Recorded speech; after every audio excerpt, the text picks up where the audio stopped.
మహారాజు రఘుమహారాజు కొడుకు దశరథ మహారాజు ముందుగల్లా కంసల్యను పెండ్లాడెను.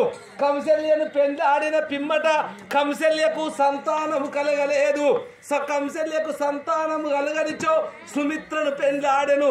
సుమిత్రకు కూడా సంతానము కలగలేదు. సుమిత్రకు సంతానము కలగనిచో కైకను పెండ్లాడెను. అటువంటి దశరథ మహారాజు ముగ్గురు భార్యలకు సంతానము కలగక నాకు భర్త సంతానము కలగని జీవితము నాకెందు కానీ ఈ ముగ్గురు భార్యలకు సంతానము లేదు, మేము అగ్ని గుండము లోపల పడి సత్తమా అని దశరథ మహారాజు ఎప్పుడు మాట వలికిన పిమ్మట అంతలోనే అయోధ్యపురి పట్నము విశ్వామిత్రుడు దెంచెను. విశ్వామిత్రుడు దెంచిన తర్వాత అయ్యా దశరథ మహారాజా సావేది ఎప్పటికి పరిష్కారము కాదు తండ్రి, గంగా నది తీరాన మీ ముగ్గురు భార్యలు తీసుకొని వెళ్ళి అక్కడ 1,000 సప్తమ ఋషులతోటి యజ్ఞము తలపెట్టుమని అటువంటి యొక్క అగ్రగణ్యుడు విశ్వామిత్రుడు చెప్పాను. సరే మంచిది అని చెప్పిన పిమ్మట విశ్వామిత్రుడు అటువంటి దశరథ మహారాజు ముగ్గురు భార్యలను దోలుకొని గంగా నది తీరానికి ఏరెను. గంగా నదికి తీరానికి ఏరిన పిమ్మట 1,000 యజ్ఞము సంహరించెను. యజ్ఞము సంహరించిన పిమ్మట ఒక దేవుడు కూడా కనకరించలేదు. ఎన్ని రోజులని ఈ యజ్ఞం చెయ్యాలి, ముగ్గురు భార్యలతోటి కలిసి ఈ యజ్ఞము లోపల దుంకి సత్తనా అని దశరథ మహారాజు అన్న పిమ్మట అటువంటి మాటలు ఎండికొండ కైలాసము లోపల లోకాల శంకరునికి మాల్యమందను. లోకాల శంకరుడు బ్రహ్మదేవుణ్ణి పిలిచెను, విష్ణుమూర్తిని పిలిచెను. అటువంటి యొక్క దశరథ మహారాజు మర్చిపోతే ఇది లెక్క కాదురా తమ్ములాల. అటువంటి యొక్క బ్రహ్మదేవ లోక కళ్యాణము కోసము నువ్వు భూలోక నగరం లోపల వాల్మీకిగా దొంగవై పుట్టి ముందుగల్లా రామాయణాన్ని రాయమని బ్రహ్మదేవునికి చెప్పెను. అటువంటి యొక్క నేను విష్ణుమూర్తి లోక కళ్యాణం కోసము కౌసల్య గర్భము లోపల నువ్వు శ్రీరామచంద్రుడవై పుట్టుమా అని చెప్పెను. శ్రీరామచంద్రుడవై పుట్టుమని చెప్పిన పిమ్మట కైక గర్భము లోపల భర్త శత్రాగ్నులు ఉత్తరా అని చెప్పెను. పుట్టిన తర్వాత అటువంటి యొక్క అంజనేయుడు తర్వాత అటువంటి యొక్క రాముల వారు అటువంటి యొక్క సీతమ్మ దేవికి నేను చెప్తారా అని ఎప్పుడు అటువంటి యొక్క అయోధ్యపురి పట్టణానికి గంగా నది తీరానికి ఏరి దశరథ మహారాజా నువ్వు సావకుమా అని అగ్నిదేవుడు అలికెను. నీ యొక్క పెద్ద భార్య కంసల్య గర్భము లోపల శ్రీరామచంద్రుడు ఉట్టేది ఉన్నది, సుమిత్ర గర్భము లోపల లక్ష్మణుడు ఉట్టేది ఉన్నది, నీ యొక్క భార్య కైక గర్భము లోపల భర్త శత్రాగ్నులు ఉట్టేది ఉన్నది. ఖచ్చితంగా ఇదే నెల ఈ సంవత్సరము లోపల పుడతారా అని చెప్పిన పిమ్మట అయోధ్యపురి పట్నం ముగ్గురు భార్యల తీసుకొని వచ్చిన పిమ్మట కంసల్య గర్భము లోపల శ్రీరామచంద్రుడు ఉట్టెను. శ్రీరాముడు చంద్రుడు పుట్టిన తర్వాత సుమిత్ర గర్భము లోపల లక్ష్మణుడు ఉట్టెను. కైక గర్భము లోపల భర్త శత్రాగ్నులు ఉట్టెను. పుట్టిన పిమ్మట అటువంటి విశ్వామిత్రుడు రాక్షసులను సంహరించడానికి రామ లక్ష్మణుని ఎంబడబెట్టుకొని మహర్షుల్ని ఇడిసబెట్టి సుబాబుని చంపి అటువంటి యొక్క ఉత్తరాముని దోలుకొచ్చిన కళ్యాణ రాముని దోలుకపోతానా అని అప్పుడే సీతమ్మ స్వయంవరం చాటింపు వినబడెను. అటువంటి పత్రిక విశ్వామిత్రునికి అందెను.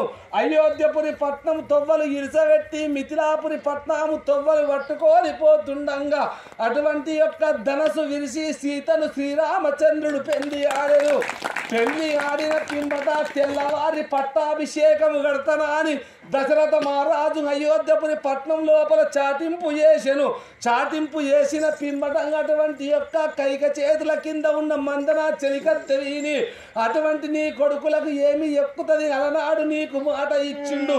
రాములను అరణ్యవాసంకు పంపుమన్న పిమ్మట కైక మందన చెలికత్తె మాటలు విని పంపుమయ్యా రాములను అరణ్యవాసము కన్న పిమ్మట గుండె చెదిరేసి అటువంటి దశరథ మహారాజు అయోధ్యపురి పట్నం లోపల ఉండెను. అటువంటి యొక్క సీతను తీసుకొని అడవి పాయసం పోతనన్న పిమ్మట నాదా నువ్వు లేని జీవితము నాకెందుకు, నీ వెనువెంబడి నేను వత్తనా అని సీతదేవి వలికెను. సీతను ఎంబడబెట్టుకొని అరణ్యవాసము వెళ్తానన్న పిమ్మట లక్ష్మణ పిరమన్లు వచ్చి అన్నా నువ్వు లేని జీవితం నాకు వద్దు అన్నా, నీ వెంబడ నేను వత్తనా అని లక్ష్మణ పిరమన్లు శ్రీరామచంద్రుడు సీతదేవి ముగ్గురు కలిసి అడవి పాయసం పట్టెను. అడవిలో కుటీరం వేసుకొని ఉండంగా అటువంటి యొక్క రావణాసురుని చెల్లెయగు అటువంటి యొక్క శూర్పణఖ వచ్చి అటువంటి శ్రీరామచంద్రుణ్ణి పెండ్లాడుమనెను. అటువంటి యొక్క శ్రీరామచంద్రుడు కలం బట్టి లక్ష్మణునికి రాసెను. లక్ష్మణుడు ముక్కు చెవులు కోసి లంకకు పంపెను. అటువంటి మాయ రావణాసురుడు అటువంటి నా చెల్లె ముక్కు చెవులు కోస్తావు రాని అక్కడికెళ్ళి ఇక్కడ తెంచి అటువంటి యొక్క మాయలేడి తయారు చేసెను.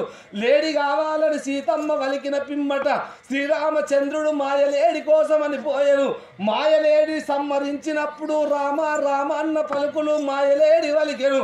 అటువంటి సీత విని అన్నకు ఆపతచ్చింది లక్షణ నువ్వు ఎల్లుమంటే అన్నకు ఏమి ఆపత రాదు వదిలేగన వరకల్లా తప్పుడు ఆలోచన పెడుతున్నావు లక్షణ అంటే తల్లి నన్ను క్షమించు నేను అన్న కోసం వెళ్తున్నా ఈ గిరి దాటి వెళ్ళకమని గీత గీసి వెళ్ళెను. వెళ్ళిన పిమ్మటంగా అటువంటి యొక్క రావణాసురుడు మాయ వేషంలో వచ్చి ఆ గిరి దాటి భిక్షం పెట్టిన పిమ్మట సీతమ్మను అటువంటి యొక్క భిక్షాన్ని తీసుకొని సీతమ్మను ఎత్తుకొని లంకకు వెళ్తుండగా సీతమ్మ మెడలో ఉన్న బంగారి ఆనువాలు మొత్తం తీసి అటువంటి అంజలి దేవి గర్భము లోపల అటువంటి లోకాల శంకరుడు ఆంజనేయుడై జన్మించెను. గంగ లోపల స్నానమాడుచుండంగా కాళ్ళు చేతులు శుద్ధి పెట్టుకొని నీళ్లు రాగుతుండగా సీతమ్మ బంగారి ఆభరణాలు ముల్లెగట్టి ఆంజనేయుణ్ణి చూసి కింద పడేసెను. వచ్చినటువంటి ఆనువాలు తీసుకొని అటువంటి యొక్క ఇక్కడికి దగ్గర అటువంటి ఆంజనేయుడు వాయుదేవుని దగ్గరికి ఆంజనేయుడు వెళ్ళెను.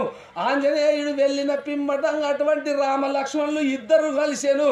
తమ్ముడా నన్ను ఇడిసి నువ్వెందుకు వత్తివా అని అటువంటి సీత సీత సీత అనుకుంటా రామ లక్ష్మణులు నంగడివితో వాళ్ళు బట్టి ఓ మైలా వాళ్ళు బట్టి ఓ మైలా అడవితో వాళ్ళు బట్టి ఓ మైలా వాళ్ళు బట్టి ఓ మైలా రామ లక్ష్మణులు ఓ మైలా లక్ష్మణులు ఓ మైలా వాళ్ళు పోత ఉన్నారమ్మా ఓ మైలా పోత ఉన్నారమ్మా ఓ మైలా ఓ తల్లి ముదిమాణిక్యదేవి అడవి లోపల పోత ఉంటే తల్లి అడవి లోపల ఇంట్లో ముదిగొండ నగరంలో నేను ఉండేదాన్ని కాదమ్మంగా అడవి లోపల వంగై వాసాలు తుంగై దూలాలు వేసి ఇస్తే తిరుక్కుంటా రామ లక్ష్మణులు నా దగ్గరికి వస్తారమ్మా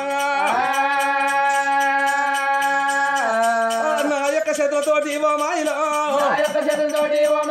నా రామ లక్షణులకు ఓ మాయిలా